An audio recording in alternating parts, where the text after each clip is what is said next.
용감한 토크쇼 직설 시작합니다. 밤사이 미국 증시가 상당 폭의 낙폭을 보이면서 지금 우리 장 초반 분위기도 심상치 않게 흘러가고 있는데요. 주식시장 상황 체크해 보도록 하겠습니다. 장현지 아나운서 전해주십시오. 네, 시각 시황입니다. 트럼프발 아래 공포, 경기 침체 공포에 뉴욕 증시가 폭락했고 국내 증시 역시 투심이 크게 위축되고 있습니다. 현재 양대 지수 모두 2% 내외의 큰 폭의 하락세 보여주고 있습니다. 코스피가 2.06% 하락하면서 2,517포인트 가리키고 있고요. 코스닥도 2% 가까이 내려갑니다. 711선에서 움직임 나타내고 있습니다. 수급 상황 체크하겠습니다. 유가증권 시장입니다. 오늘 외국인과 기관, 메이저 수급 주체의 양 매도가 나오고 있습니다. 외국인 552억 원 매도 우위, 지금 1,700억 원 넘는 팔자 포지션 취하고 있고요. 선물 시장에서도 6천 개야 가까이 팔아내고 있습니다. 기관도 1,824억 원 매도 우위 기록하는 가운데 개인만 홀로 3,373억 원 순매수하고 있는 상황입니다. 코스닥 시장입니다. 코스닥 시장에서는 기관만 팔아내고 있습니다. 개인이 335억 원 순매수하고 있고 외국인도 금액은 소폭이지만 28억 원의 사자 포지션 취하고 있습니다. 반면에 기관이 330억 원 매도 우위 기록하고 있는 상황입니다. 그럼 유가증권 시장 시가총액 상위 종목 거래가 체크하겠습니다. 오늘 1위부터 5위 전 종목 일제히 떨어집니다. 삼성전자가 1.68% 하락하면서 52,800원, SK하이닉스는 3.1% 하락 중입니다. 18만 2천 원에 거래되고 있습니다.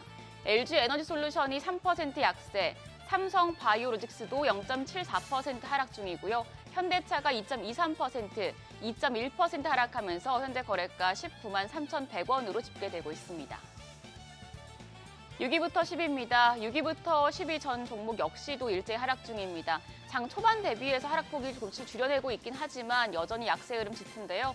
셀트리온이 1% 하락하며 18만 1,300원, 기아도 1% 가까이 내려갑니다. 거래가는 9만 7,100원입니다.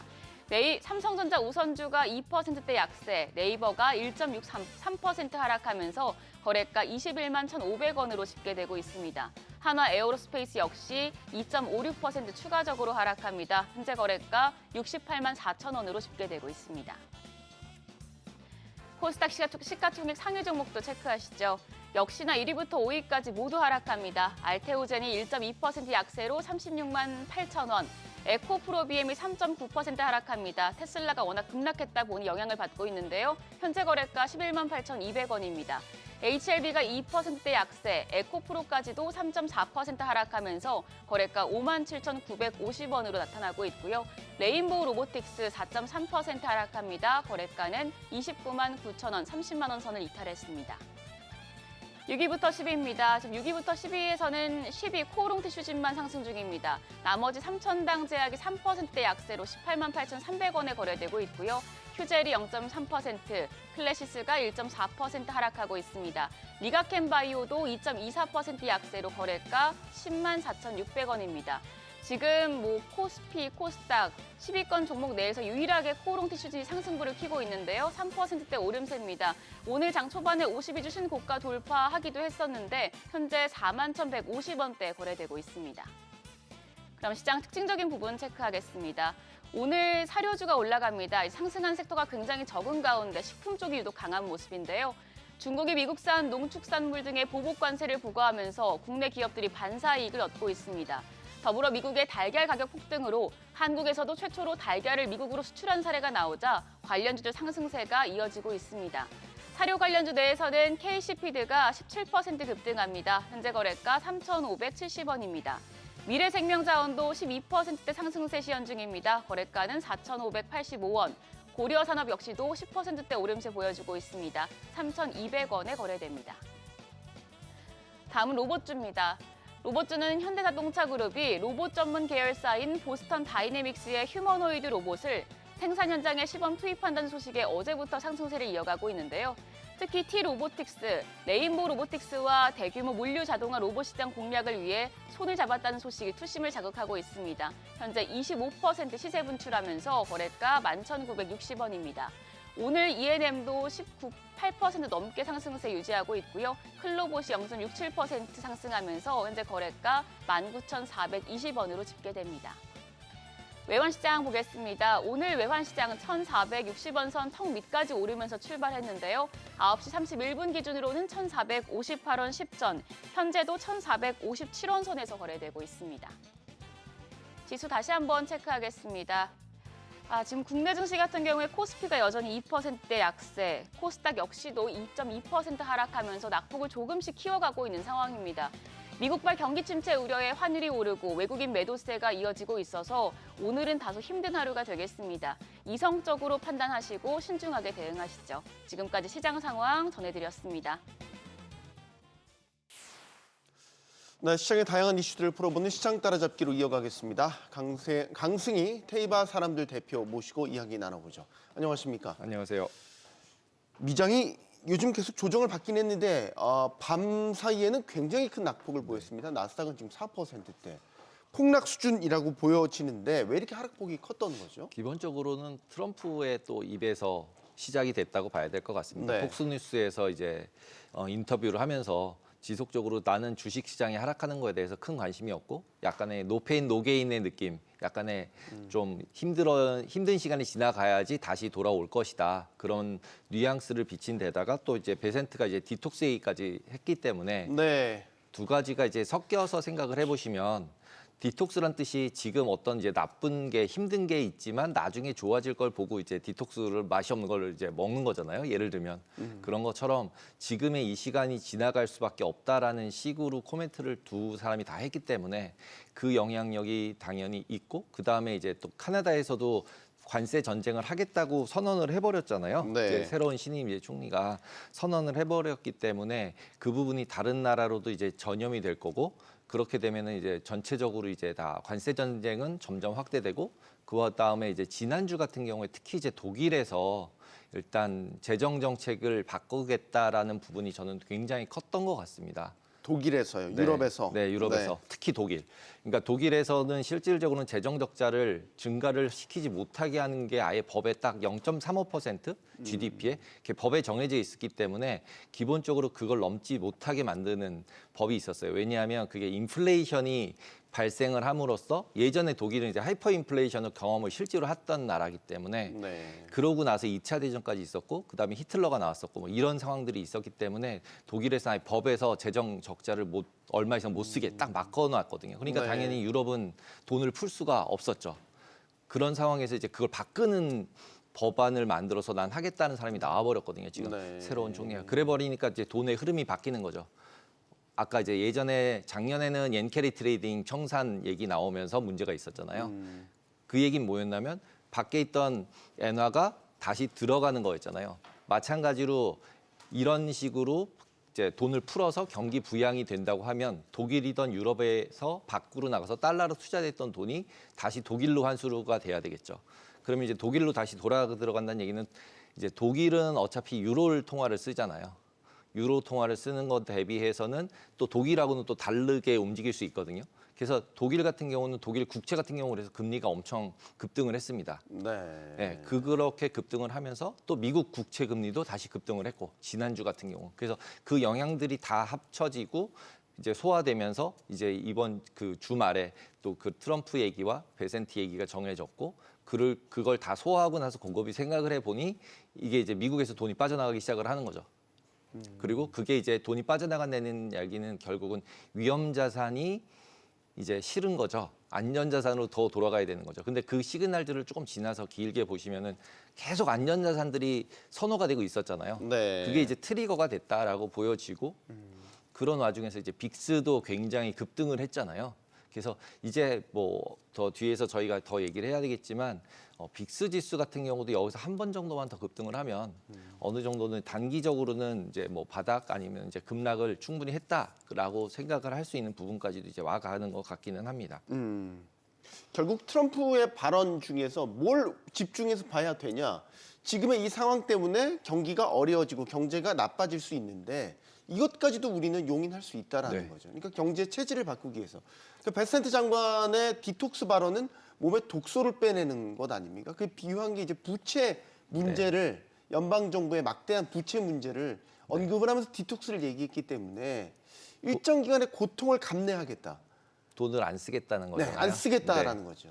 그동안 돈을 풀어서 버텨왔던 증시나 경제를 아예 바꿔버리겠다라는 거니까 거기에 대해 1차적인 공포가 지금 오늘의 낙폭으로 유동성 축소가 가장 큰 공포인 거죠. 그러니까 미국에선 유동성 축소고 제가 조금 아까 설명드렸듯이 독일은 반대로 반대 이제 유동성 오히려 확대고. 재정을 이제 네. 확대하는 쪽으로 네, 가는 맞습니다. 거고 이런 가운데 이제 캐나다 같은 경우는 미국의 관세 전쟁에 대해서 정면 대응을 예고를 했고 네.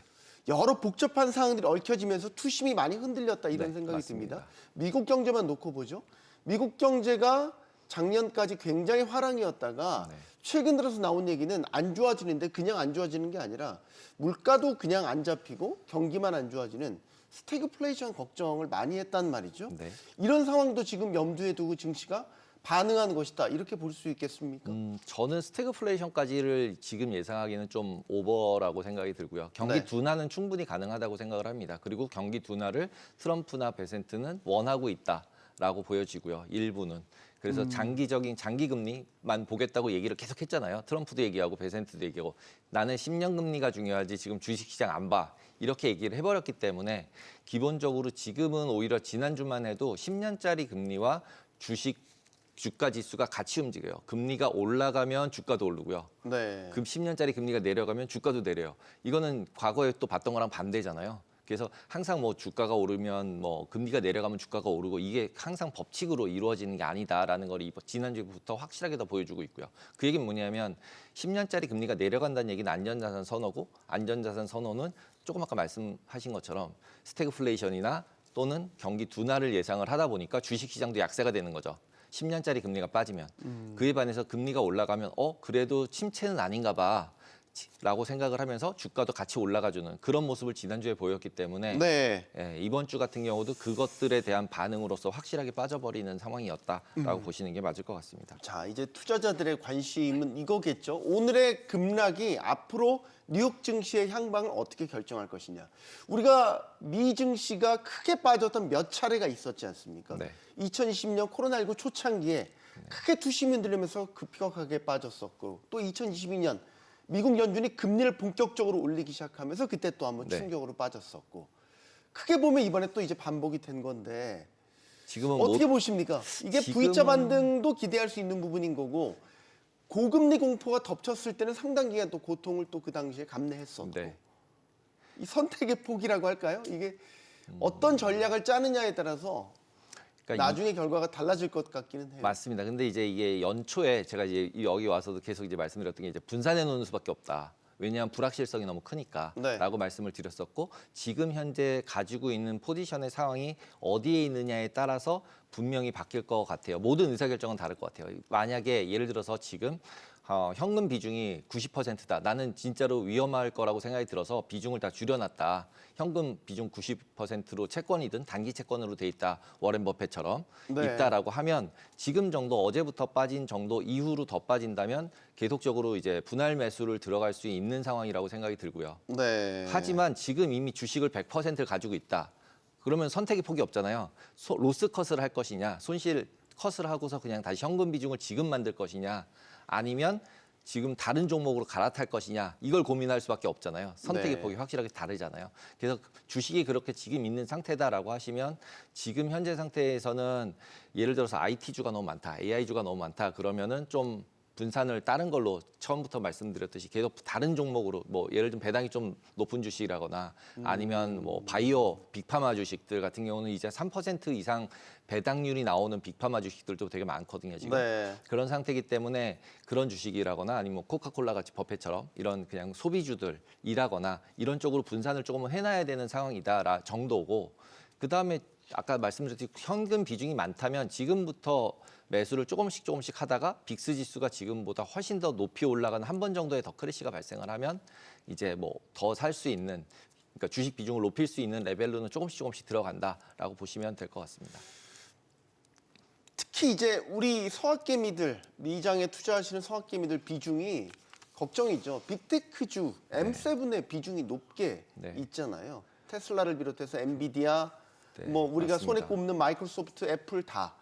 이게 지금 전날에 이 빅테크들 위주로 좀 장이 많이 빠졌단 말이죠. 맞습니다. 걱정이 크실 것 같아요. 네, 그러니까 지금 현재 AI 관련된 주식은 다시 급등을 할 수 있을 거냐라는 부분은 결국은 현재 분위기에서는 이제 로보틱스가 돼야 되는 것 같아요. 휴머노이드가 되지 않는다면 기본적으로는 모멘텀을 다시 살리긴 굉장히 어려워 보인다라는 생각이 최근 들어선 많이 듭니다. 왜냐하면 이제 지난주에 중국에서 발표된 마누스나 이런 것들을 보면 이미 오픈 AI랑 비슷합니다. 비슷하기 때문에 기본적으로 이제 그 모델이나 이런 부분에서 더 강세가 될 거다, 더 모멘텀이 좋아질 거다, AGI가 나올 거다라고 기대하기는 이제는 조금 힘들어졌다. 그리고 그게 이미 중국이랑 경쟁이 시작을 했다. 이렇게 보시면 되고, 그러면 그거를 사용해서 어떻게 생산성이나 아니면 수익이 높아지는 부분을 계속적으로 보여줘야 하는데, 그게 이제 팔란티어였는데, 팔란티어 같은 경우도 결국은 이제 다시 급락을 해버리고 있어요, 지금. 같이 고점. 움직인다고 네, 봐야죠. 동조화돼서. 네, 동조화돼서. 그래서 그 생산성 부분을 담보할 수 있느냐라고 물음표를 던지면 빅테크가 지금 바로 다시 그거를 담보받을 수 있을 것 같지는 않아요. 엔비디아 같은 경우도 이미 한 2, 3년 정도의 수익 부분을 다 앞으로 당겨서 밸류에이션을 했던 거고, 그래서 지속적으로 못 올라가고 있었던 거라고 생각이 들어요.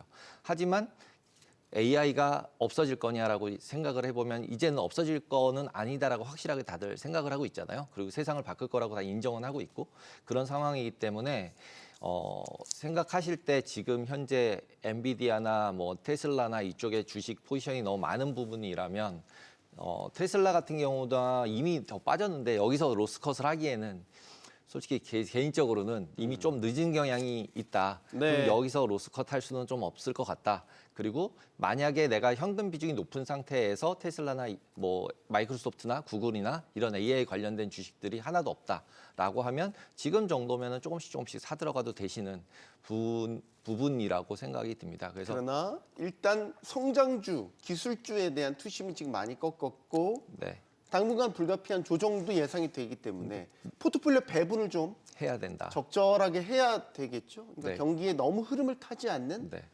그런 경기 방어주라든지, 네, 맞습니다. 뭐 아니면 배당이 좀 많은 배당주라든지. 네. 미국장에서도 이제 배당주에 대한 주목도는 높은 편이니까 특히 이런 시기에는. 네, 주가가 내려갔기 때문에 배당률이 높아진 거죠. 예. 그렇죠. 예, 그렇기 때문에 이제 관심이 좀 가는 거고, 그리고 이제 특히 이제 레버리지 ETF들 같은 경우들이 너무 많잖아요. 이제는 엔비디아 레버리지 ETF, 뭐 테슬라 레버리지 ETF들까지도 국내 투자자분들이 많이 사가지고 계세요. 근데 레버리지 ETF에 대해서 이제 뭐 많이 들으셨겠지만 기본적으로 박스장에서는 무조건 녹습니다. 올라가도 수익이 안 날 수 있어요. 올라갔다 네. 내려갔다 하면. 그렇기 때문에 지금 현재 완전하게 급등하는 장이 아니라고 생각을 하시면 레버리지 ETF를 사면 안 되는 장이거든요. 올라가도 못 먹으니까. 올라갔다 내려갔다 하고 끝나서 보니까 이제 기초자산은 올랐는데 네. 내 레버리지 ETF는 안 올랐을 수도 있어요. 예. 비슷비슷하게 움직였다면. 그렇기 때문에 그 변동에서 녹는 부분들이 충분히 존재하기 때문에 지금은 주의해야 한다. 그리고 기본적으로 이제 테슬라 같은 경우는 머스크에 대한 리스크가 너무 커져 있는 상태잖아요. 네. 네. 그러다 보니까 머스크 같은 경우 지금 이제 뭐 테슬라에 신경을 안 쓴다라는 표현보다는 기본적으로 다른 것에 포커스를 하고 있고, 그러니까 제 개인적인 생각으로는 정책 부분에 있어서 뭐 로보택시나 이런 것들을 다 이제 승인을 받으려고 저렇게 열심히 하나? 뭐 이런 생각이 들기도 합니다. 이제 레귤레이션을 풀어야 되잖아요. 규제를 풀어야 이제 뭐 자율주행도 시작되고 택시도 시작되고, 그래서 이제 그나마 호재라고 생각을 하면은 최근 몇 개 주에서는 이제 머스크 이제 테슬라 로보택시가 이제 상용화되는 주가, 승인해주는 주가 생길 것 같더라고요. 지금 루머 도는 걸로는. 네, 그러니까 이제 맞아요. 그런 부분들이 확정이 되고, 그러면서 이 모멘텀을 받고, 그러면 이제 로봇이 나와야 되는데 그러니까 휴머노이드가 나와야 되는데 그 부분을 보여주지 않으면 다시 예전처럼 급등시키기는 당분간은, 물론 장기적으로 뭐 한 2년, 3년 봐서 테슬라가 하고 있는 그런 에너지 쪽, 그다음에 우주 쪽, 그다음에 휴머노이드 쪽 모든 거를 다 가지고 있기 때문에 분명하게 뭐 미래가 있는 주식이라는 거는 맞지만 단기적으로 봤을 때는 위아래 움직임이 계속 갈 수밖에 없는 상황이다라고 네. 보셔야 될 것 같습니다. 그렇게 자신감이 넘치던 일론 머스크도 결국에는 지금 상황이 쉽지 않다라고 자신의 고충을 이야기했고, 다만 그래도 정부 효율화위원회 수장으로서는 1년 정도 더 할 것 같다, 이런 이야기도 했죠. 테슬라의 주가가 지금 이제 $250 미만으로 떨어져서 정말 $200대까지 맞죠. 낮아진 상황입니다. 일정들을 보면 이제 6월에 로보택시 공개 일정이 있고 지난번에 보였던 옵티머스라든지 이런 것들이 이제 실제 이제 실 모델로 나와서 시장의 평가를 어떻게 받는지에 따라서 네. 테슬라에 대한 주가 평가, 밸류에이션 평가는 달라질 수 있다라는 네. 점. 전반적으로 보면 지금은 M7 위주에서 이제 아예 좀 벗어나야겠다라는 생각도 드는군요. 포트폴리오 성격 자체를 말이죠. 그러니까 지금 벗어나는 게 아니라 1월 달에 어느 정도 벗어났어야 되는 이미 근데 거예요. 늦었던 분들은 예를 들어서 중국 항생테크라든지 지금 뜨고 있는 네. 아까 독일도 말씀해 주셨는데 오히려 이런 쪽으로 아예 시각을 전환해 보는 것도 좋은 전략이겠다 생각이 근데 드는군요. 지금 전화하기 이미 늦은 것 같다는 생각이 저는 조금은 듭니다. 왜냐하면 이미 벌써 중국도 저점 대비해서 지금 올해만도 25% 이상 상승을 했고, 네. 그다음에 유럽도 이미 상승을 했고, 그다음에 테슬라나 기타 M7 주식들은 이미 벌써 많이 하락을 했고요. 그런 상태이기 때문에 지금에 와서 뭔가 내가 포지션이 없고 현금이 없는 상황이라면 네. 지금 뭔가 움직이는 거는 또 다른 실수를 유발할 가능성이 굉장히 많아 보인다라고 생각이 듭니다. 오히려 그냥 내가 처음에 1월 달에 분산했었어야 되는데 분산을 못한 상황이었다면 지금에 와서 움직이면 오히려 반등이 일어날 때 다시 그 수익을 낼 기회를 잃어버리는 거잖아요. 네. 오히려 지금 고점에서 매수했던 중국이 더 내려갈 수도 있고 그런 상황이기 때문에 지금 현재 상황에서는 어느 정도 반등이 올라왔을 때 조금씩 포트폴리오를 조절하는 거는 가능하지만 지금 여기서 급락을 한다 그래서 막 손절을 하거나 이러기에는 굉장히 이미 벌써 부담스러운 레벨까지 왔다라고 보시는 게 맞을 것 같습니다. 작년 여름이 기억이 납니다. 네. 작년 여름에 증시가 갑자기 폭락했던 게 이제 ISM 제조업 지수가 시장 네네. 예상치를 이제 밑돌면서 갑자기 공포 심리가 시장에 확 네. 퍼졌거든요. 네. 그래서 지금 미국을 필두로 해서 우리나라도 뭐 쓰나미처럼 다 완전히 밀렸었죠. 밀려났었죠. 그랬다가 맨 마지막에 엔캐리 트레이드 청산이라 그래가지고 한번 저희 진짜 한번더 맞았고요. 블랙 먼데이로 한 번 더 맞았죠. 네, 한 번 더 맞았고. 네, 그러면서 거기가 저점이었죠. 네, 그 이후로 빠르게 올라가기는 했는데. 네, 빠르게 올라왔죠. 다 신고가 갱신을 했죠. 그 이후에. 이 미국은. 지금 시점이 되게 이제 판단하기에 쉽지 않은 변곡점인 건 분명히 맞는 것 네. 같은데 지금 이런 상황에서 ISM 뭐 제조업 혹은 서비스업 혹은 연준이 바라보고 있는 고용 네. 혹은 CPI 뭐 이런 부분들이 시장과 예상 기대와 다르게 이제 나온다면 걱정은 이거죠. 또 한 번의 급락장, 공포장이 또 오지 않을까 이런 걱정을 계속 들죠. 안 할 수가 없어요. 특히 이번 주에 이제 CPI가 예상보다 0.1% 정도씩 낮아질 거라고 예상을 이미 하고 있는데 2.9죠. 네. 지금 시장 예상치는 전년 동월 대비 2.9%인데 1월은 3.0%였단 네, 말이에요. 3.0에서 0.1씩 낮아질 걸로 예상을 하고 있는데 만약에 이게 올라가면은 지금 말씀하신 그런 사태가 발생할 수도 있을 것 같아요. 그러니까 인플레이션이 있다라고 하면 지금 경기 두달되는 게 이미 확인이 됐잖아요. 네. 그런데 인플레이션이 낮아져야 되는데 그러면 일단 스태그 얘기는 안 나오잖아요. 근데 여기서 이제 갑자기 인플레이션도 있는 거 맞아 이거 이렇게 바뀌면서 되면은 그 공포심은 더 클 것 같아요. 네. 네, 그러면 한 번 정도의 더 급락이 있을 거고 그러면 결국은 페드는 연준은 금리를 인하를 급하게 할 수도 있겠죠. 네. 진짜로 침체로 돌고 그다음에 머스크는 계속 공무원을 해고를 하고 공무원을 해고했더니 공무원들이 외주를 줬던 회사가 또 파산을 하고 순차적으로 다, 네. 도미노로 가는 게 확인이 돼 버리면은 일단은 이제 그 고용 데이터가 나빠지는 게 보이겠죠. 지금은 고용 데이터가 아직도 좋아요. 네. 네, 소비 데이터가 좀 나빠지는 것뿐이고 그리고 제조업 데이터들은 오히려 약간씩 회복을 하고 있어요. 왜냐하면 온쇼링 시키고 있기 때문에 뭔가 공장도 계속 짓고 하잖아요. 그렇기 때문에 지금 이 상황을 굉장히 그러니까 스태그플레이션 상황만 아닌 상황이라면 결국은 미국은 어느 정도 리커버리 가능할 나라라고 볼 수밖에 없잖아요. 저희가 이제 미국이 망했는데 나머지 나라들이 잘 될까라는 부분에 대해서 물음표가 계속 던져지니까. 근데 이제 그 부분에 물음표를 던졌었는데 지금 이제 유럽이랑 중국이 각자 도생으로 넘어가다 보니까 지금은 돈이 약간 분산돼서 흘러가기 시작을 했고, 그러니까 많이 올라간 주식들에서 엑시스를 해서 지금까지 안 올라갔고, 그다음에 펀더멘탈리 낮은 주식들로 넘어가기 시작을 했다 이렇게 봐야 되고, 그게 이제 중국과 유럽이었던 거고. 이렇게 보시면 될 것 같아요. 그리고 일본 같은 경우는 이제 너무 미국 편을 이제 확실하게 지지를 하고 있으니까 네. 그나마 봐줄 거라고 생각을 했는데 트럼프가 최근 얘기하는 걸 보면은 그렇게 열심히 이제 해줬는데도 잘 봐줬음에도 불구하고 그렇게 취급을 잘 받고 있는 것 같지는 않아요. 그래서 기본적으로 미국은 자국 이기주의를 계속적으로 트럼프가 있는 한은 유지를 할 거라는 가정하에 나머지 나라들로 이제 그 임팩트들이 어떻게 갈지를 예상하면서 가야 되기 때문에 계속 처음부터 말씀드리지만 지금 뭔가 트럼프의 입을 예상하거나 아니면 우리가 경기 지표를 예상하는 단계의 경제 상황은 아니다. 지금은 내러티브가 지배하고 있는 상황이지 실질적인 데이터들이 지배하고 있는 상황은 아니기 때문에 특히 트럼프의 입에서 그렇기 때문에 지금 현재 상황은 불확실하다잖아요. 계속. 그리고 이제 연준도 기본적으로 그 연준 회의록에 불확실하다 그 얘기를 계속 쓰고 있거든요. 네. 그렇기 때문에 불확실한 상황에서는 방법은 분산하는 방법밖에 없거든요. 예상이 안 되니까. 예. 그래서 현금 비중도 어느 정도 유지하시면서 분산하시는 것이 가장 좋을 것 같습니다. 네. 이제 이렇게 위험 자산인 주식 시장이 흔들릴 때는 상대적으로 이제 안전 자산에 대한 관심도가 주목이 되는데 그것도 지금 정확히 드러났질 않아요. 네. 왜냐하면 금도 이미 안전 자산이지만 뭐 그 시장이 아닌데도 금 너무 많이 올랐기 때문에 오히려 지금 금 조정 네. 받고 있죠. 뭐 지금 가상화폐도 지난 주말에 서밋 있었지만 생각보다 별 신통치 않으니까 또 바로 또 실망 매물들이 또 네. 나와서 가격도 다. 이제 그럼 주식 뭐 안전자산 금부터 가상화폐 지금 전반적으로 다 줄줄이 파란불을 다 켜고 있네요. 지금 안전자산이라고 이제 관리가 됐던 것 중에 금하고 비트코인은 안전자산이 아닌 거죠. 지금 현재는 특히 비트코인은 안전자산이 원래 아니었어요.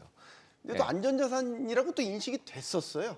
정말 뉴노멀 시대 같습니다. 네. 도대체 어디에 장단을 맞춰야 될지. 근데 금은 어쨌든 이제 급등했던 부분에서 조금 이제 하락하는 부분이 있는 거고 그리고 급등했던 부분들은 어쨌든 미국으로 금이 올라가는 그리고 선물들이 현물로 바뀌는 과정에서 일어난 일이었고 그러면 그 과정들을 어느 정도 생각을 해보면 지금 현재는 미국 달러, 현금 부분들, 그다음에 엔화라는 부분들 이 가장 안전 자산으로 취급을 받고 있다라고 보셔야 될 것 같고요. 네. 그 얘기는 결국은 위험 자산의 축소라고 보시면 되잖아요. 안전 자산이 뭐야라고 해서 그걸 살려는 게 아니라 위험 자산을 축소시켜 놨다가 다시 위험 자산의 가치가 하락했을 때 다시 그걸 사야지.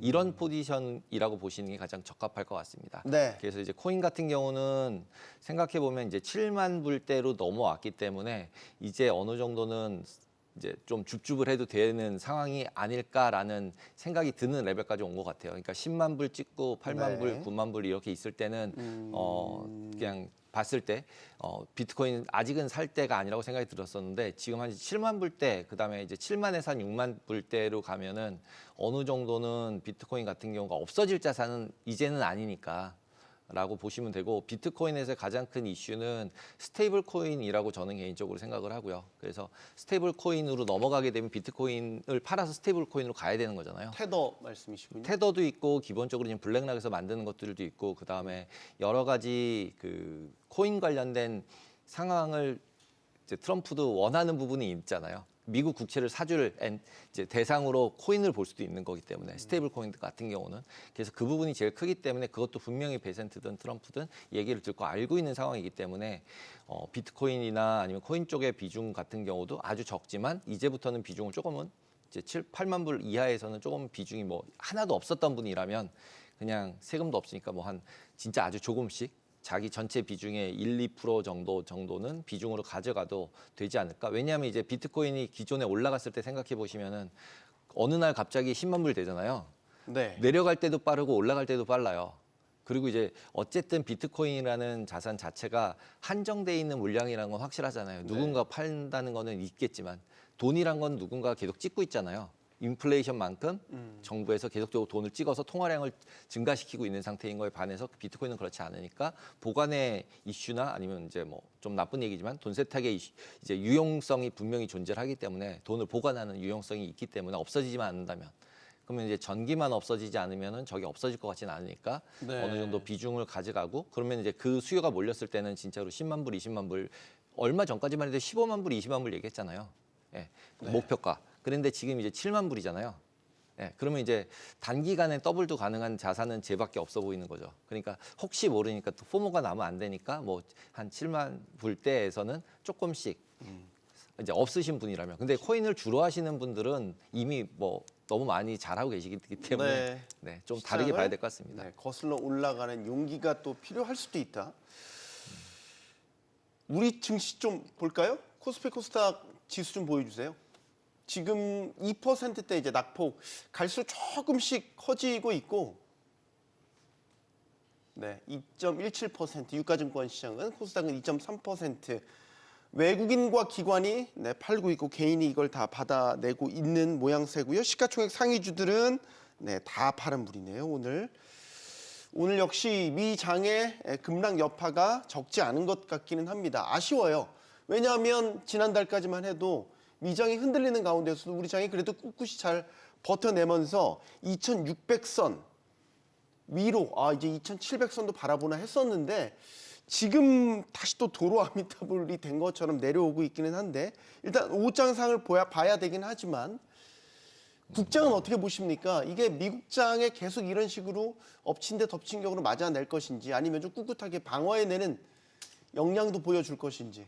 일단은 글로벌 증시라는 묶음 안에서 우리가 독립적으로 움직일 수 있다고 생각하진 않습니다. 그러니까 미국이 빠졌는데 우리는 올라갈 수 있어라고 생각하기는 어렵고요. 그래도 단기적으로 봤을 때나 아니면 올해 정도로 봤을 때는 이제 미국 같은 경우는 어느 정도 고평가 구간에 있었고 우리 같은 경우는 워낙 저평가 구간에 있었잖아요. 예를 네. 들면은 뭐 이제 우량주 같은 경우도 이제 배당 수익률로 대충 주가로 계산해 보면 3% 2% 정도가 나오는 상황이었기 때문에 하락은 어느 정도는 막혀져 있을 가능성이 더 높다고 생각이 들고요. 근데 상방으로 올라가는 거는 결국 머니플로우가 돈이 이제 들어올 거냐 말 거냐의 문제인데 개인적으로는 오히려 공매도가 풀리는 상황 하에서 외국인 플로우가 분명히 있을 거라고 생각이 들고요. 네. 외국인들의 대부분은 많은 부분이 롱머니, 그러니까 매수만 하는 주식 포트폴리오보다는 롱숏하는 기계로 돌아가는 것들이 굉장히 많기 때문에 기본적으로 이제는 기존에는 좀 비우량주들이 상승할 수 있었다면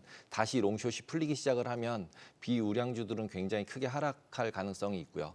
투기성으로 올라갔던 것들은 그다음에 오히려 저평가가 될 것들은 오히려 올라갈 가능성이 있기 때문에 네. 굉장히 어떤 변화는 분명히 있을 것 같습니다.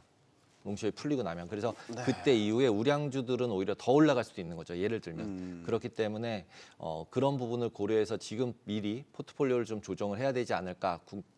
국내 알겠습니다. 시장 같은 경우 이렇게 생각이 듭니다. 네, 시장 따라잡기 여기서 마무리하겠습니다. 강승희 대표와 함께했습니다. 고맙습니다. 감사합니다.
윤석열 대통령의 석방으로 여야 대치가 격해지는 가운데 여야가 어렵게 국정협의회 테이블에 마주 앉았지만 또 빈손으로 끝이 났습니다.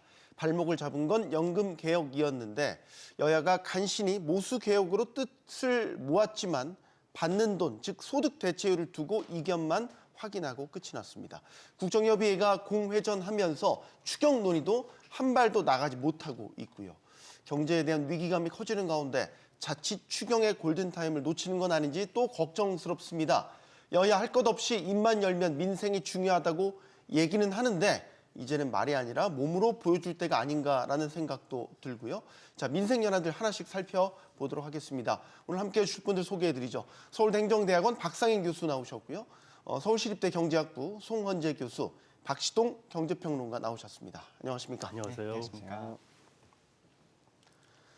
용감한 토크쇼 직설은 SBS 비지 뉴스 앱과 유튜브에서 실시간으로 시청이 가능합니다. SBS 비지 앱을 다운로드 받아서 시청하시면 더 많은 정보와 뉴스를 보실 수 있습니다.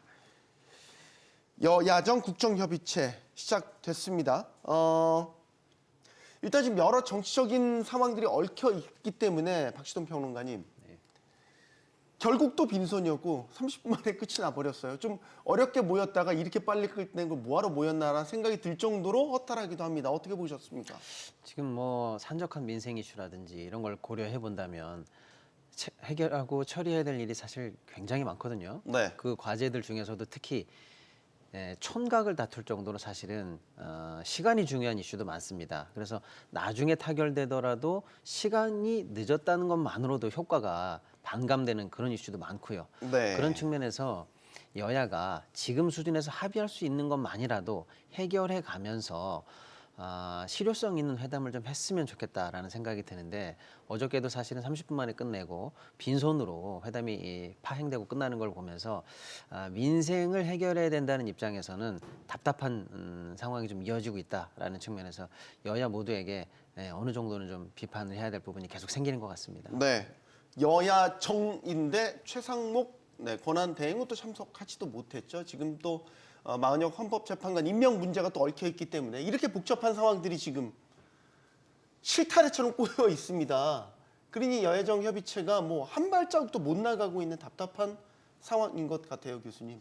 네, 말씀하신 것처럼 그 정치적인 상황하고 네. 여야정 협의체가 원만하게 가는 게 떼어낼 수 없는 문제가 있죠. 지금 지난주에 윤석열 대통령이 구속되었다가 석방되면서 또 다른 정치적인 지금 논쟁거리가 생겼고, 그러다 보니까 여야가 정치적인 이슈에 더 우선순위를 지금 두기 시작하면서 민생 문제라든지 경제 문제는 이제 뒷전으로 밀리는 것 같습니다.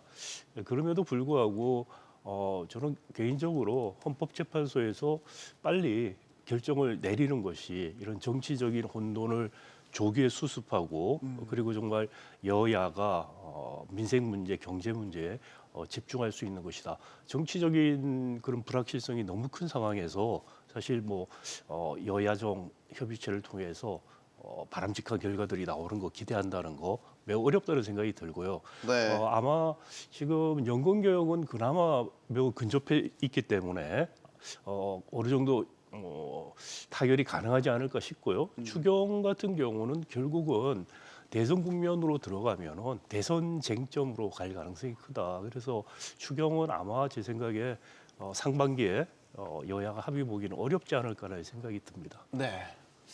경제 여야가 따로 있겠냐마는 이렇게 정치적으로 복잡하니까 한 발도 내딛지 못하고 참 아쉬운 만남이었다, 이렇게 평가가 되는데 네. 교수님께서 어떻게 보셨습니까? 그러니까 결국 정치적 리더십의 부재가 이런 결과를 가져온 것이죠. 그래서 너무 안타까운 것은 그래도 대통령 권한 대행으로서의 어떤 책임과 역할이 있는데 최상목 대행이 뭔가 좀 지도적으로 하지 못하고 있는 상황이 본인도 안타까울 것이고 또 많은 국민들에게도 또 힘을 빠지게 하는 그런 상황이 연출된 게 아닌가라는 생각이 듭니다. 그러니까 교수님 말씀하신 것처럼 하루빨리 이런 불안정성, 정적 불안정성이 해소됐으면 좋겠다는 그런 국민 한 사람으로서의 바람을 말씀드려봅니다. 네. 자, 여야정 협의체에서 테이블 위에 올려놓고 얘기할 이야기들, 거의 우리가 합의에 근접했다라고 봤던 그런 사안들, 국민연금 개혁안 일단 이야기를 해보겠습니다. 지금 보험료율을 13%로 올리는 것에 대해서는 여야 다 동의를 했는데 소득 대체율이 마지막까지 발목을 잡고 있어요. 결국 민주당 쪽에서 여당 쪽 의견을 좀 받아들여서 소득 대체율을 44%가 아닌 43% 안을 검토할 수 있다, 전향적인 입장을 보였다가 지금 또 다시 44%로 돌아갔단 말이죠. 1%포인트 차가 뭐길래 이렇게까지 합의가 안 되는 거라고 보십니까? 네, 말씀 주신 것처럼 이제 보험료, 내는 보험료는 현재 9인데요. 13까지 올리는 것은 어느 정도는 합의가 끝난 것 같습니다. 네. 그럼 이제 국민들 입장에서는 낸 것만큼 그 대응하는 상응하는 조건이 뭐냐면 받는 거 아니겠습니까? 네. 근데 지금 40인데 9만큼 올렸으니까 예를 들어서 받는 돈도 조금 올려야 국민연금이라는 제도 자체가 존재하는 의미가 있지, 말 그대로 받는 돈이 푼돈에 불과하면 이게 푼돈연금으로 전락한다면 존재의 자체가 없는 거 아니냐라는 측면에서 연금단체라든지 노동계라든지 이쪽에서는 소위 말하는 소득 대체율을 더 높여야 된다는 압력이 민주당 쪽이나 이쪽에 좀 있는 것 같습니다. 네. 그래서 민주당의 당론은 44에서 45였습니다. 이제 국힘 입장에서는 연금의 지속성, 지속 가능성, 연금 고관련도를 조금이라도 미루는 것에 방점이 찍혀 있는 것 같아요. 그래서 국민의힘의 의견은 42에서 43입니다. 지금 국민의힘의 최상단이 43이고 민주당의 최하단이 44면은 양쪽 다 1%씩 양보해서 만나면 결국에는 1% 차이로 좁혀지거든요. 그러면 우리가 이제 객관적으로 봤을 때는 1% 차이가 뭐 그렇게 중요하냐. 네. 그 정도면 좁힐 수 있지 않느냐라고 해서 제가 볼 때는 사실상 1% 차이는 좁힐 수 있다고 봅니다.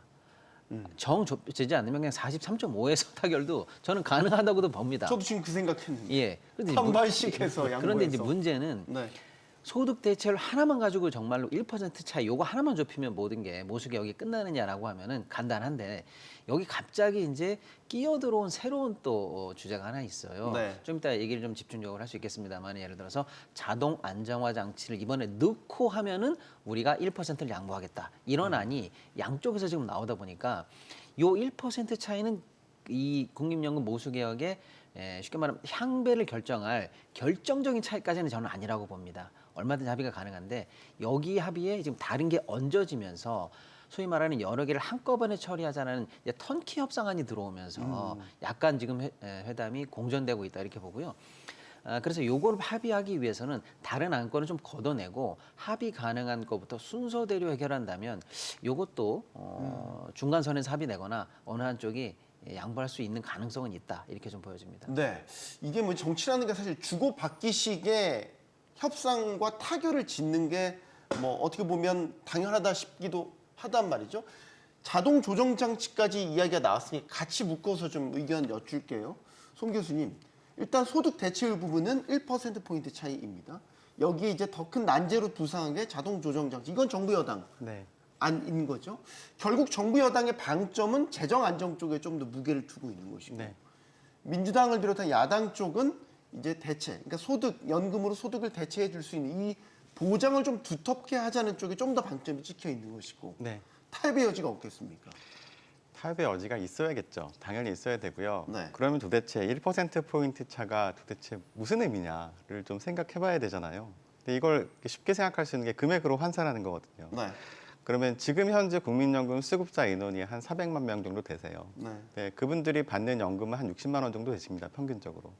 자, 그런데 소득 대체율이 40%이거든요. 이걸 이렇게 역으로 환산하게 되면 그분들이 지금 갖고 있는 예를 들어서 이렇게 평균적인 소득은 얼마가 되느냐 하면 100 얼마쯤 되는 거예요.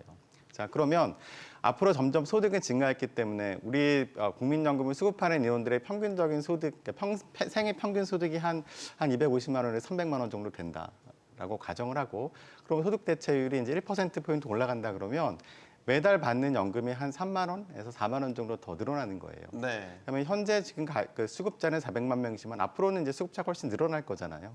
그래서 네. 보수적으로 잡아서 한 1,000만 명 정도만 된다고 해도 그러면 이분들에게 매달 지급해야 되는 그 연금액이 한 3천억 정도 됩니다. 그러면은 1년으로 환산하면 한 3조 6천억쯤 되고요. 근데 이게 점점 늘어날 거고 누적이 된다고 하면 이게 10년만 잡아도 거의 한 40조 가까이 되거든요. 그러니까 이게 사실은 받는 사람 입장에서는 한 달에 3만 원 정도 더 받는 것인데 이게 누적이 되면 국가 전체적으로 봤을 때는 연금 지급해야 되는 규모는 꽤 크단 말이죠. 자, 그러면 이게 정말 이런 식으로 갔을 때 재정이, 그러니까 국민연금 재정이 뭔가 좀 안정화될 수 있고 사람들에게 이게 지속 가능하다는 신호를 줄 수 있겠냐라는 메시지로 지금 아마도 제 생각으로는 이제 정부와 여당이 이렇게 소득 대체율 1%포인트 가지고 지금 이거 안 된다고 주장하는 것 같고요. 네. 연장선상에서 이제 자동 안정화 장치를 얘기하는 것이죠. 그러니까 이게 소득 대체율이 올라가더라도 그래도 뭔가 이제 계속 지금 현재 그 합계 출산율이 점점 내려오다가 작년에 살짝 반등했지만 또 이게 앞으로 어떻게 추세가 될지 모르잖아요. 그다음에 고령화는 계속 지속되고 있는 상황이고 이 상황에서 그러면 정부의 예상, 그러니까 지금 국민연금 재정 추계할 때도 합계 출산율이 그래도 1은 넘을 것이다 지금 가정하고 지금 추계를 했단 말이죠. 네. 근데 이게 언제 돌아올지 몰라요. 이런 상황이라면 자동 안정화 장치라는 장치를 좀 두고 그럼 아무래도 좀 연금 지급하는 데 있어서 이것들을 고려해서 연금 지급액을 좀 낮출 수 있는 여지를 두자라는 것이 이제 재정 안정화 측면에서의 주장이기 때문에 네. 그걸 생각하면 타당성이 있다고 볼 수 있겠죠. 네. 중간 정도의 타협지대. 제가 만약에 안을 제시하자면 말 그대로 아까 43에 44에서 43.5로 소득 대체율을 정하고요. 자동 조정 장치도 조건을 좀 느슨하게 해서 도입하는 건 어떨까? 아니면 반대로. 글쎄요, 지금 자동 안정 장치 도입한다는 건 굉장히 큰 변화를 사실 이야기하는 거예요. 여기에 대해서 이제 구조적인 우리가 개혁이라고 이야기를 흔히 하는데 네. 사실 구조개혁을 할 때 자동 안정 장치만 이야기되는 거는 상당히 문제가 있어요. 구조개혁에서 제일 중요한 건 사실 정부가 재정을 어떻게 언제 얼마나 투입하냐라는 문제예요. 그러니까 국민연금 성격이 뭔가에 대해서 먼저 생각을 해볼 필요가 있는데 우리나라뿐만이 아니고 전 세계의 모든 국민연금, 기초연금에 해당하는 것들은 사실 재정이 들어가서 지원을 해줘요. 그러니까 우리는 사실 이 국민연금을 굉장히 보수적으로 시작을 했어요. 그러니까 기금을 굉장히 많이 쌓아놓고부터 네. 주기 시작하다 보니까 마치 이게 풀리 펀디드 된 연금처럼 착각을 하게 만들어요. 근데 미국이라든지 유럽 같은 경우에는 어느 정도 미니멈 적립을 하고 그때부터 주기 시작해요. 페이에즈고라고 하는데 네. 그리고 부족분은 이제 세금으로 메꿔요. 우리 건강보험이 그렇죠. 건강보험하고 국민연금이 사실 같은 성격이거든요. 근데 건강보험은 처음부터 그렇게 운영을 하니까 당연히 그렇게 한다고 생각을 하고 있는데 국민연금은 굉장히 재정 보수주의적인 입장으로 풀리 펀디드처럼 한 거예요. 근데 그거는 사실 이게 그럼 개인연금하고 다를 게 없어요, 사실. 그래서 이건 국민연금을 도입했던 취지하고 맞지 않고 네. 어느 순간에는 사실 재정적인 투입이 불가피합니다. 건강보험도 들어가는 것처럼. 예. 그럼 그리고 이제 재정적인 투입을 통해서 소득 대출을 어느 정도까지 확보를 해주느냐. 그리고 나서 자정 안정화 장치 같은 장치들을 도입할 수 있느냐 이런 논의들이 필요하지. 지금 사실 굉장히 그 소득 대체율이 낮죠. 40%라고 말을 하고 44%인데 실제로 40년 가입을 하는 사람이 잘 없거든요. 그래서 평균 한 60만 원 이렇게 이야기하는데 이게 정말 어떤 기초적인 생활을 할 수 있는 노인 빈곤 문제를 해결할 수 있는 연금 역할을 전혀 못 하고 있어요. 이런 상황에서 자동 안정화 장치 도입을 구조적인 거라고 해서 그것만 이야기한다면 문제가 있고요. 저는 일단은 모수교육이 일단 시급하니 모수교육을 하고 그리고 나서 곧바로 국회가 구조적인 개혁까지 포함한 좀 장기적인 개혁을 논의를 해야 된다 생각이 들고요. 작년에 국회에서 공론화위원회를 구성해서 그랬죠. 이른바 그 재정안정론하고 소득보장론 두 개를 가지고서 500명 시민들한테 수기를 수기단까지 했죠. 네, 그래서 거쳤죠. 1차, 2차, 3차 설문을 했는데 수기하기 전에 44.8%가 재정 안정론을 손을 들었어요. 그러니까 뭐냐면은 여기서는 보험료율이 12%고 소득 대체율은 40% 유지하는 거. 네. 그러고요. 소득보장론은 보험료율을 지금처럼 13% 올리고 소득 대체율을 50%로 올리는 거였어요. 네, 그런데 3차 설문을 가니까 이른바 소득보장론, 소득 대체율 50%까지 올리자는 것에 56%가 동의를 했어요. 그러니까 국민들이 수기 과정을 거쳐서 이런 국민연금 여러 가지 문제점부터 해서 혜택 문제 이런 것들을 아니까 생각들이 이렇게 바뀌었다는 걸 보여준 건데 그런 입장에서 사실 13%까지 올리는 거를 동의를 했으니까 소득 대체율 저는 50% 그때 수기단에서 이야기를 했는데 그걸 44% 한다는 거 그것도 말이 사실 내려간 거예요. 그리고 말씀드리지만 이거는 우리가 늘 국민연금 몇십 년이 있다 고갈되고 그건 일어나지 않을 이야기예요. 왜냐하면은 그 전에 구조적인 조치를 해야 되고 지금 우리 굉장히 어렵죠. 많은 분들이 어려운데 국민연금 하나만 가지고서 노후하시는 분들도 많고 하기 때문에 사실 기업연금이라든지 이런 것들이 지금 제대로 작동이 안 되죠. 우리 같은 경우에 미국이라든지 선진국 같은 경우에 국민연금에다가 기업연금이 있어서 그래서 2층 구조를 가지고 가기 때문에 노후 생활을 할 수 있어요. 그래서 여러 가지 구조적인 문제와 같이 가고 있어요. 경제 구조 문제하고도. 그래서 이런 것들을 좀 더 장기적인 경제 구조적인 문제, 그러니까 국민연금과 기업연금의 문제뿐만이 아니고 말씀드린 것처럼 재정 투입을 언제부터 얼마나 할 것인가부터 해서 자동화 안정화 장치는 그러면 언제부터 어떤 식으로 도입할 것인지 그런 이제 기본적인 그림들을 내놔야 돼요. 근데 여야가 골치가 아프죠, 이런 거. 별로 인기도 없고 그러다 보니까 계속 미루다가 5년 미루고 모수 조정만 하고 이런 식으로 좀 계속 해왔는데 더 이상 지속 가능하지 않은 상황까지 왔다는 거죠. 그래서 저는 이번에 여야가 43%, 큰 차이 없다고 생각합니다. 저는 네. 개인적으로. 그래서 네. 그리고 이게 뭐 계속해서 갈 것도 아니고 구조적인 조정을 해야 되는 거기 때문에 빨리 합의를 하고 대신에 구조적인 개혁을 포함한 국민연금 개혁위원회를 다시 만들어야 된다고 네. 생각이 됩니다. 이 자동 안정화 장치라는 이름이 용어가 일단 어감이 좋아 보여요. 이게 좀 뭐냐면 왠지 과학적으로 설계된 것 같고 예. 그런 그러니까 지금 느낌은 있죠. 야 가만히 있으면 연금이 고갈되고 하니까 저절로 계산식을 입력해서 굉장히 안정성을 도모하는 어떤 수식이 들어가는 장치인가봐 이렇게 생각하실 수도 있는데요. 네. 여기 이제 두 가지 부분이 이제 좀 숨겨져 있어요. 하나는 예를 들면 알아듣기 쉽게 설명드리면 이런 거죠. 이번에 100만 원을 받기로 되어 있는데 물가가 예를 들어서 5% 올라갈 예정입니다. 그럼 국민연금도 물가랑 연동되기 때문에 그럼 내가 105만 원을 받겠지 이렇게 예상이 될 때 네. 저는 개인적으로는 그렇게 예상할 수 있는데 갑자기 개인적인 사유 말고 전 국민의 가입 비율이 떨어졌다라든지 아니면 국민연금의 수익률이 떨어졌다라든지 그러니까 개인과 상관없는 수급자와 상관없는 일이 벌어져서 지금은 우리가 재정을 아낄 때입니다 이렇게 하면은 올해는 105만 원을 받을 것처럼 나는 플러스 5를 했는데 갑자기 자동 안정화 장치에서 마이너스 3을 해가지고 갑자기 102를 받게 된다라든지 네. 이런 일이 생긴다는 겁니다. 그러니까 이제 야권에서나 노동계에서 얘기하는 것은 이건 자동 안정화 장치라는 이름은 틀렸다. 자동 삭감 장치다. 이런 얘기를 하는 거죠. 그래서 실제로 국민연금 스스로가 시뮬레이션을 해봤더니 네. 자동 안정화 장치가 들어오면 실제로 마이너스 약 17% 내외의 연금 수급액의 감소 효과가 있는 걸로 현재 시뮬레이션이 나옵니다. 그래서 사실은 우리처럼 연금을 쌓아놓고 그나마 연금이 있는 나라에서는 자동 안정화 장치 몇 군데 도입했다가 국민적 반발에 직면해서 사실은 철회되거나 하는 나라도 있기는 있습니다. 네. 그러니까 이런 측면에서 만약에 이건 좋은 겁니다라고 하고 테크니컬하게만 도입이 됐다고 한다면 네. 실제로 그게 적용될 때에 우리 수급자들의 반발이 생각보다 굉장할 수 있다라는 측면에서 위험성도 있다는 게 하나 있고요. 또 이쪽에서 얘기하는 거는 뭐냐면 지금도 1%를 못 좁혀가지고 매번 이렇게 회의가 교착화되고 하는 걸로 봐라. 결국에는 자동으로 어떻게 조정하는 게 연금의 안정화에는 오히려 더 좋다라고 하는 게 기능적으로 효율성이 있다 이런 얘기를 하시는 분들 계신데 한편으로는요.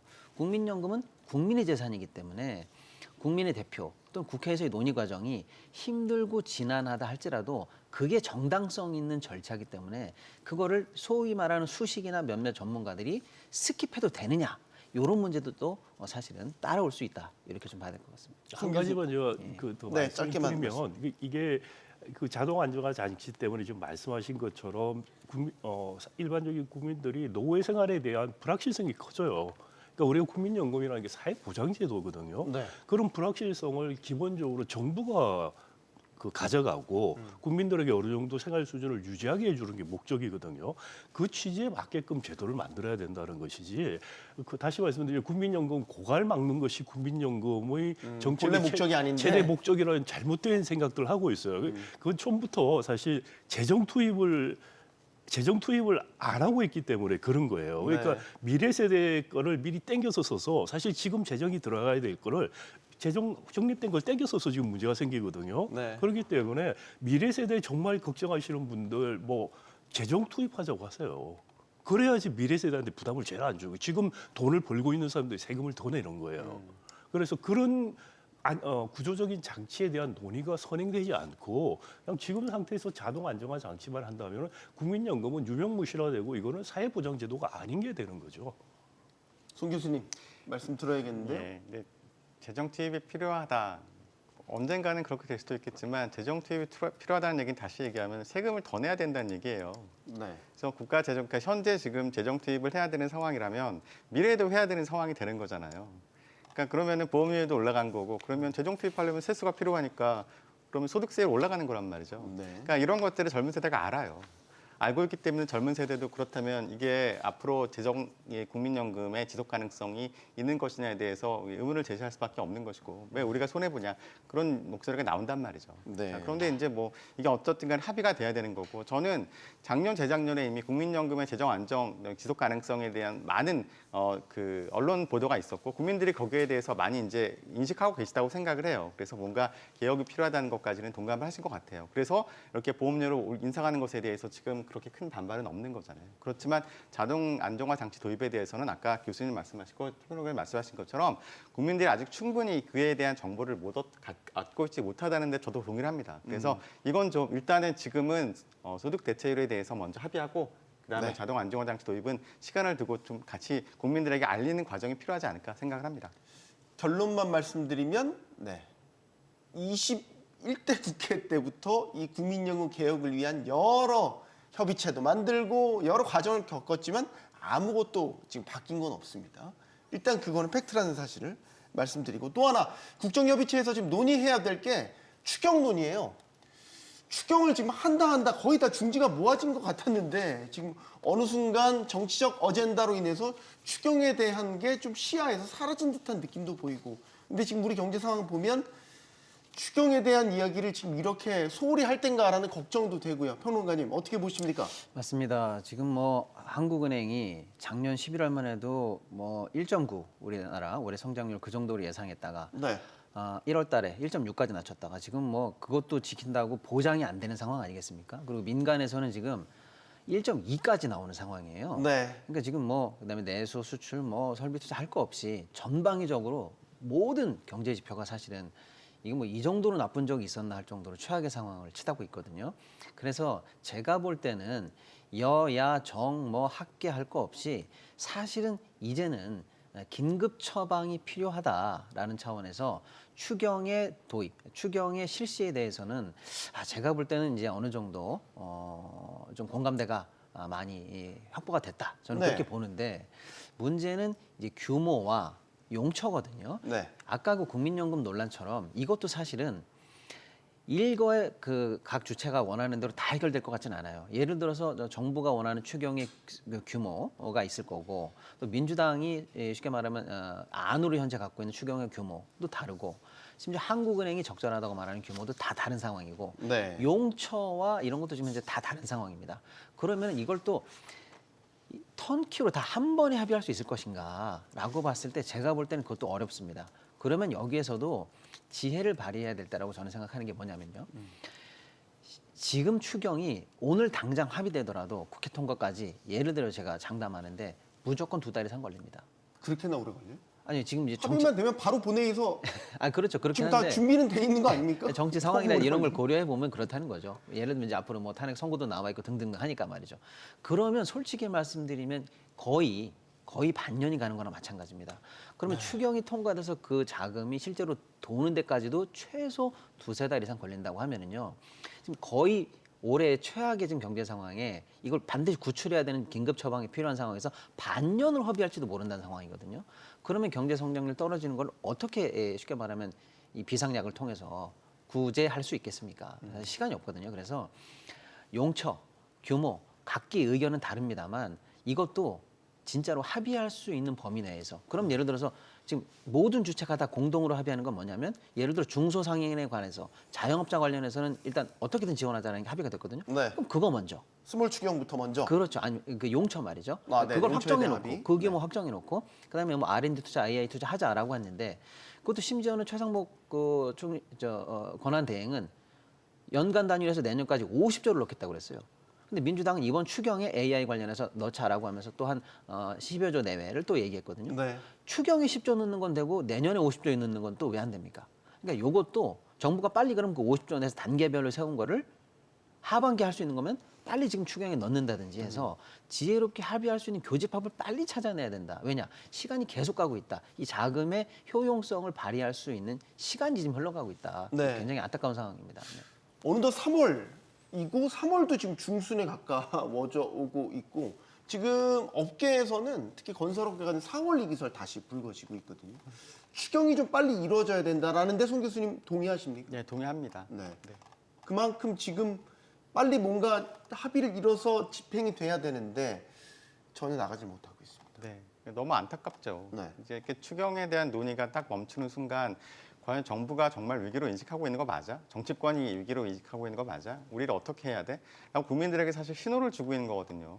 그러니까 추경을 하겠다 선언하고 여야가 아무튼 간에 저는 이건 밤을 새서라도 토의를 해야 되는 문제라고 생각을 해요. 30분 만에 파행할 것이 아니고 네. 이걸 지금 만약에 이견이 있으면 이견을 좁혀가는 과정을 통해서 이틀 밤, 3일 밤 국회에서 의원들이 모여서 밤새는 모습을 국민들에게 좀 보여줬으면 좋겠어요. 좀 그렇게 함으로써 좀 뭔가 이게 우리 이게 리더십이 부재한 상황이지만 그래도 우리가 믿고 따를 수 있는 어떤 리더들이 있구나라는 생각을 하면 희망을 가지고 기다려볼 수 있잖아요. 근데 네. 지금 그게 안 되고 있는 게 너무 안타깝고 힘든 거예요. 그러니까 결과적으로 빨리 그러니까 이 지금 상황이 위기라는 것은 이미 지난 12.3 계엄 이후에 국민들이 모두 알고 있어요. 사람들이 돈을 안 쓰고 있단 말이죠.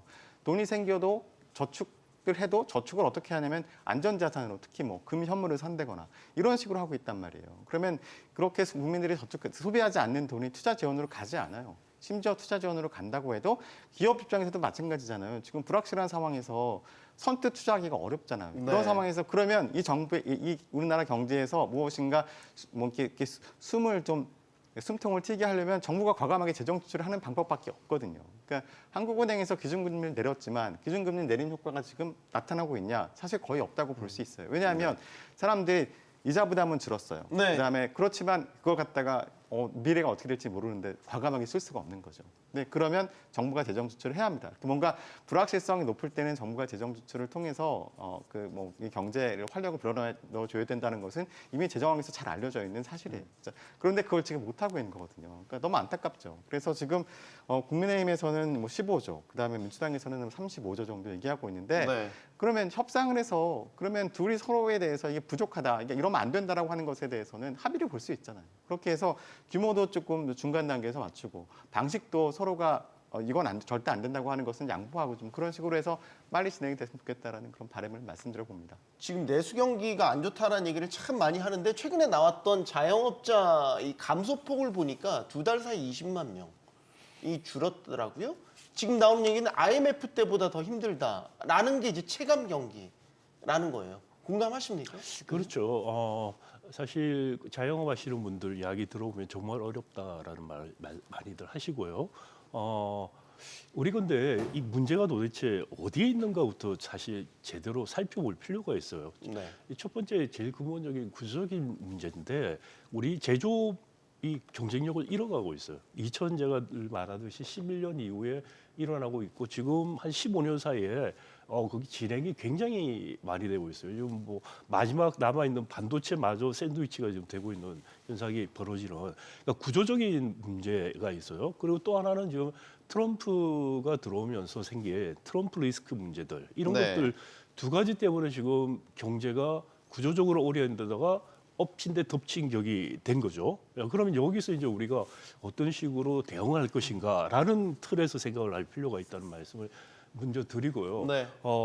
추경이 필요하다면은 그러니까 추경 용도를 우리가 이 취약계층들 그러니까 정말 생활이 어려워진 분들 그러니까 사회보장제도에서 지금 보장이 안 되는 안전망에서 지금 걸려지지 않는 네. 그런 분들 중심으로 갈 것인지 취약계층들 그런 생각도 한번 해볼 필요가 있고 아니면 추경을 통해서 재정 확정을 통해서 경기를 진작하는 추경을 할 것인지 옳은 것을 할 것인지에 대해서 먼저 판단할 필요가 있어요. 첫 번째 그 국민의힘 같은 경우에는 취약계층 중심으로 하자 이렇게 네. 이야기를 하는데 선별 지원. 네, 그런데 이야기를 보면 기초생활수급자 차상위, 그 다음에 소상공인 이런 이야기를 하세요. 그런데 기초생활 차상위 이러면은 어떻게 보면은 우리 지금 제도 안에 들어와 있는 거예요. 이미 기초생활수급자라는 것 자체가. 그런데 지금은 예를 들어서 자영업 어렵잖아요. 자영업 어려워서 폐업하신 분들. 근데 당장의 기초생활수급자가 아닌 분들, 네. 정말 어려운 분들. 그리고 지금 그 국민의힘 같은 경우에 소상공인 이런 거 뭐 주자인데. 그거는 소상공인들 다 어렵죠. 그렇지만 정말 어려워서 폐업하신 분들은 혜택을 못 받아요. 그래서 정말 이게 취약계층 중심으로 가자고 하면은 지금 상황에서 가장 취약계층이 누구고 그런 분들을 어떻게 선별해서 우리가 안정적으로 지원할 것이냐. 이건 경기 진작이라기보다는 사회 안전망을 좀 더 지금 상황에서 확충해 주자는 차원에서 생각해 볼 수 있는 거고요. 네. 그다음에 이제 경기를 진작하기 위해서 그러면은 재정을 늘려서 우리가 사실 성장률을 얼마나 올릴 수 있을까라는 생각을 해볼 필요가 있는데 지금 한국은행에서 한 20조 하면 한 0.2% 올라간다라는 이야기를 했는데 저는 무슨 근거로 그런 말을 했는지 사실 조금 의문이에요. 왜냐하면 우리 경제 규모가 한 2,400조 정도가 돼요. 근데 한 20조 같으면은 예를 들어서 뭐 1%가 안 되죠. 그러니까 0.1% 정도도 안 되는 거를 붓는 건데 그것을 부어서 0.2% 성장한다. 그러면 재정 승수가 2가 넘는다는 걸 계산한 거예요, 한국은행이.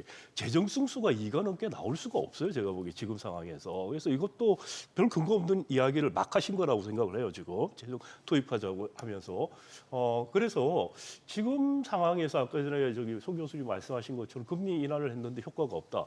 지금 재정이 전반적으로 경기를 전반적으로 부양해야 될 때 금융 정책을 쓸 거냐, 재정 정책을 쓸 것이냐 생각을 해야 되는데 지금 상황에서는 재정 정책보다 금융 정책을 저는 우선으로 써야 된다고 생각해요. 왜냐하면 한국은행이 금리를 너무나 늦게 내렸고 너무나 천천히 내렸어요. 지금이라도 좀 더 과감하게 빨리 내려야 된다는 생각을 하고요. 그게 뭐 물가라든지 환율 때문에 이야기를 주로 많이 하는데 한국은행이 환율 걱정해서 금리 못 내린다고 말하는데 최근 한 2년 정도를 보면은 한국은행 금리와 환율은 상관이 거의 없어요. 우리 그 한국은행이 영향을 못 미쳐요, 별로. 그런 입장에서 금리 내려주면은 전반적으로 부동산부터 해서 자영업부터 해가지고 대출 비용 같은 게 줄어들기 때문에 네. 경기 진작이 되거든요. 그게 우선이라고 생각이 되고, 그다음 추경도 저는 사실 찬성을 하는데 경기 부양적인 추경을 하는데 예를 들어서 25만 원씩 전 국민한테 줘서 소비하게 하자. 아까 말씀하셨는데 다들 돈을 모으고 있다고 그러잖아요. 지금 불확실하니까. 그러면 쿠폰 가지고서 소비하고 그거는 쓸 돈을 그걸 쓰는 거예요. 그냥 그래서 큰 효과가 있을까? 오히려 경기 부양용으로 하려면은 좀 타겟팅을 잘할 필요가 있다. 교수님 말씀을 하셨는데 지금 예를 들어서 동남권에 부울경 같은데 광역철도 같은 거 만들자고 하는 거 있죠. 네. 그런 것들 투자를 지금 시작을 하자는 거죠. 그런 상황을 하거나 그다음에 지금 트럼프 무역 문제 때문에 그 이전부터 있어서 철강이라든지 이런 산업들 굉장히 어려워지고 있어요.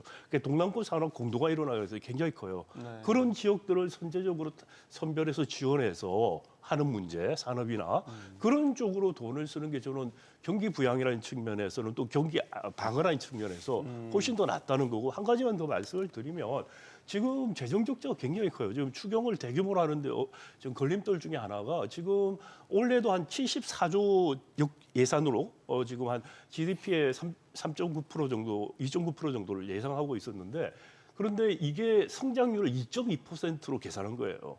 그러니까 무슨 말이냐면 지금 1.5%까지 한국은행이 떨어뜨렸는데 떨어졌죠. 그럼 대규모 재정 적자가 나는 거예요. 그럼 그럼 어떻게 하느냐? 추경도 해서 지금 이게 재정 적자 한 100조, 추경 한 30조, 130조 이렇게 재정 적자가 나기 시작해요. 그러면 이게 감당 우리가 계속 이런 식으로 할 수 있느냐? 일본이 잃어버린 30년 들어갔을 때 이런 식으로 재정 정책 쓰다가 계속해서 적자가 생기면서 정말 정책적으로 재정 금융 정책을 쓸 수 없는 나라가 돼버리는 그런 어리석음을 범하고 있는 거 아니냐 이 생각을 해볼 필요가 있다. 그래서 저는 증세해야 된다고 생각해요. 그러니까 스마트한 추경을 하지만 증세를 해야 되는데 지금 여야 할 거 없이 딱 감세만 이야기하고 있어요. 예를 들어서 법인세 지금 투자액 이번에 K 반도체법이라고 해서 세액 공제를 5% 늘려줬죠. 확대했죠. 예, 그 삼성전자 같으면은 그것 때문에 아마 한 10조 원 정도 세액 공제를 받아요. 작년에 한 40조 투자를 한 게 있어서. 그러면 삼성전자 10조 가지고 뭘 했냐? 자사주 샀어요. 지금 우리 현금 유보를 그렇게 기업들이 많이 하고 있는데 말씀하신 것처럼 안 쓰고 유보한다고 하는데 그런데 세액 공제에서 거기에다가 돈을 더 주고 있고 그리고 나아가서 이제 무역 분쟁 이런 거 있으니까 내수 살려야 된다 그러죠. 내수를 한 번씩 추경하고 이렇게 돈 준다고 해서 지속적으로 살지가 않아요. 우리나라에서는 GDP에서 소비 비중이 50%밖에 안 돼요. 미국은 70%예요. 그러면은 왜 그러냐? 가게는 가난하고 기업은 부자인 거예요. 왜? 기업에게 계속 보조금 주고 세금 깎아주고 그런 식으로 하는 거죠. 이런 근본적인 정책부터 바꿔야 돼요. 그래야지 내수가 지속 가능하게 우리가 살 수가 있다. 그래서 그런 큰 틀에서 우리가 한번 볼 필요가 있고 그 안에서 네. 개별적인 정책들을 만들어야 된다는 생각이 듭니다.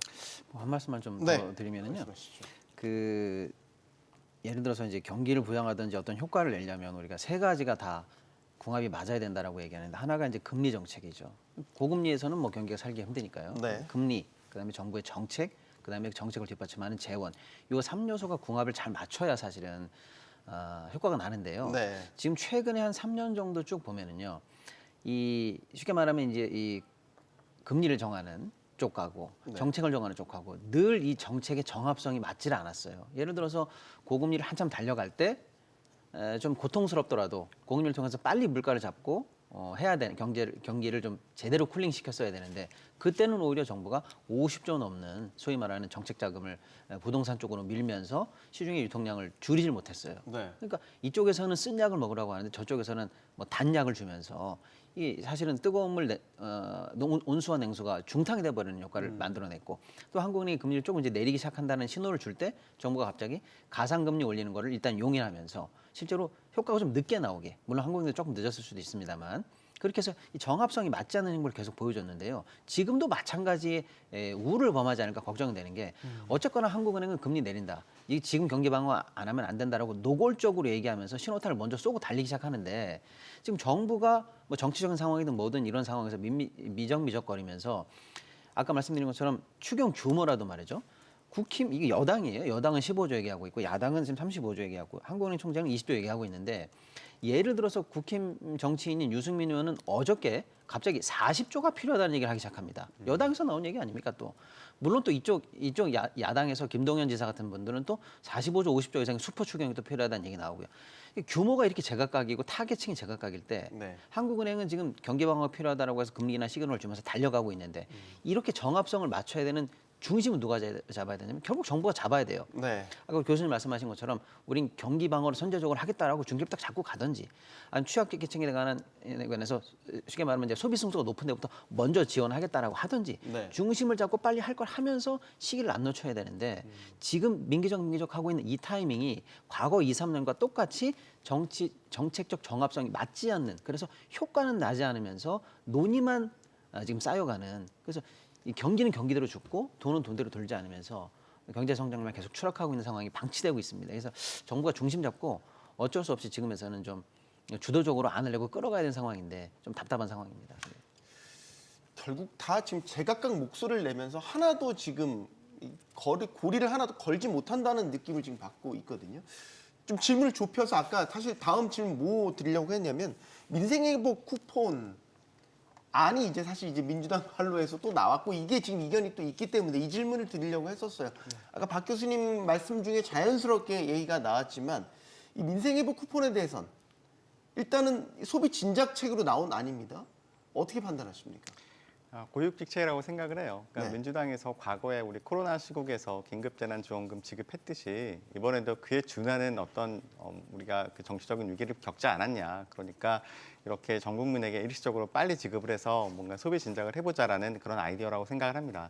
근데 상황이 그때와 지금은 좀 다르죠. 그래서 그때 당시에도 그 정부가 지급한 그 재난지원금에 대해서 약 3개월 이내에 소비가 어느 정도 이루어졌냐고 하면 보통 지급된 금액의 30% 정도 이루어졌다고 그렇게 연구 결과들이 있거든요. 네. 그럼 이번에도 아마도 지급을 한다고 해도 전체적으로 한 3분의 1 정도의 소비 진작 효과는 기대할 수 있을 것 같긴 해요. 그렇지만 그 정도를 위해서 그렇게 많은 돈을 일시적으로 지급할 필요가 있을까에 대해서는 저도 좀 그렇게 뭐 바람직하다고 생각하지는 않습니다. 근데 지금 이게 네. 우리가 추경은 임시 네. 방편이잖아요. 네. 당장 효과가 나길 바래서 네, 하는 목적이 있잖아요. 네, 그 목적성을 본다면 일단 일정 부분 효과가 떨어진다고 하더라도 긴급하게 투입될 이 쿠폰 형태로 필요가 있지 않나라고 다시 한번 질문을 드린다면 아닙니까?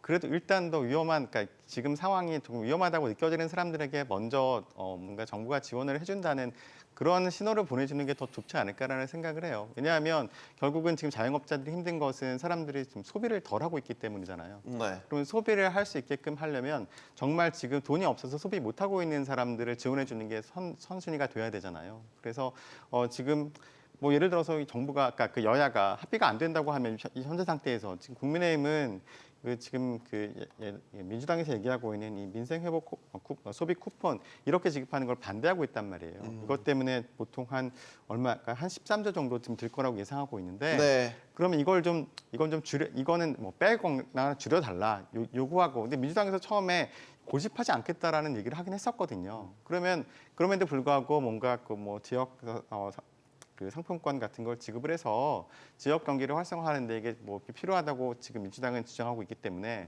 국민의힘에서도 어느 정도 좀 받아주고 그렇지만 또 국민의힘에서는 민주당에서 얘기하는 15조인데 사실 15조 중에는 작년에 삭감됐던 예산이 많이 복구가 돼서 15조인 거거든요. 그러니까 네. 그걸 제외하면 사실 그게 크지 않아요. 네. 그래서 민주당 얘기는 이 정도 규모의 추경 가지고는 효과가 없다. 그러니까 좀 더 만약에 긴급복지 차원에서 어려운 분들에게 지원을 해준다면 규모를 좀 늘려야 한다 이런 주장을 하고 있거든요. 그러면 그렇게 서로에 대해서 마음에 들지 않는 것 아니면 이게 더 중요하다고 생각하는 것에 대해서 합의를 해서 방식도 좀 바꾸고 그다음에 네. 규모도 중간 정도에서 타협하고 해서 할 수 있지 않을까요? 왜 정치인들이 그걸 못하죠? 경제학자 답답하긴 입장에서 한데. 답답합니다. 네. 자, 저희가 시간이 다 돼서 마지막 질문 짧게만 의견 듣겠습니다. 지금 오는 13일에 본회의에서 민주당이 김건희 여사 상설특검법과 함께 뭐 마약 특검법 그리고 또 하나 상법 개정안을 재상정하겠다 이렇게 지금 밝히고 있습니다. 이것도 상법 개정안도 뭐 저희가 토론에서 다뤘지만 이 뜨거운 감자이기 때문에 이 상법 개정안이 상정되는 것만으로도 지금 또 시끄러울 것 같아요. 어떻게 전망하십니까? 이번에는 반드시 통과돼야 된다고 저는 개인적으로 생각하고 있는데요. 네. 이 말씀만 드릴게요. 과거에는 우리 기업 지배구조가 어떻든 뭐 재벌 총수들의 전횡이 어떻든지 간에 우리 시장 안에 많은 투자자들이 쉽게 말하면 우물안의 개구리처럼 갇혀 있었고요. 그 허들을 넘기기가 어려웠습니다. 근데 지금 최근 3년 동안 우리나라에 투자하고 있는 우리 투자자의 48%가 해외로 떠났습니다. 쉽게 말하면 짐을 쌌다는 얘기예요. 이제는요.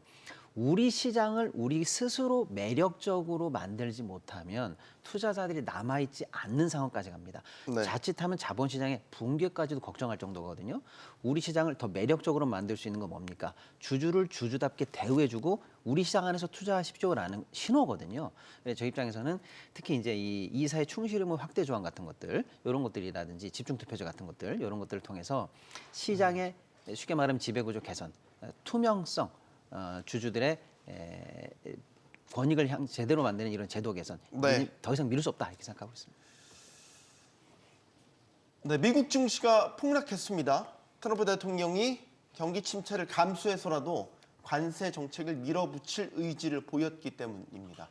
관세 정책의 결과는 경제에 반영될 것이고요. 훗날 어떤 식으로든 평가를 받게 되겠죠. 제가 주목했던 거는 정부가 움직이고 있고 여기에 경제의 각 주체들이 생물처럼 반응하고 있다는 것입니다. 정치적으로 반목과 갈등으로 서로 발목만 잡고 뭐 하나 합의하지 못하는 우리의 상황이 답답할 노릇입니다. 용감한 토크쇼 직설 마치겠습니다. 여기는 모든 경제가 모이는 SBS 비즈입니다. 시청해주셔서 고맙습니다.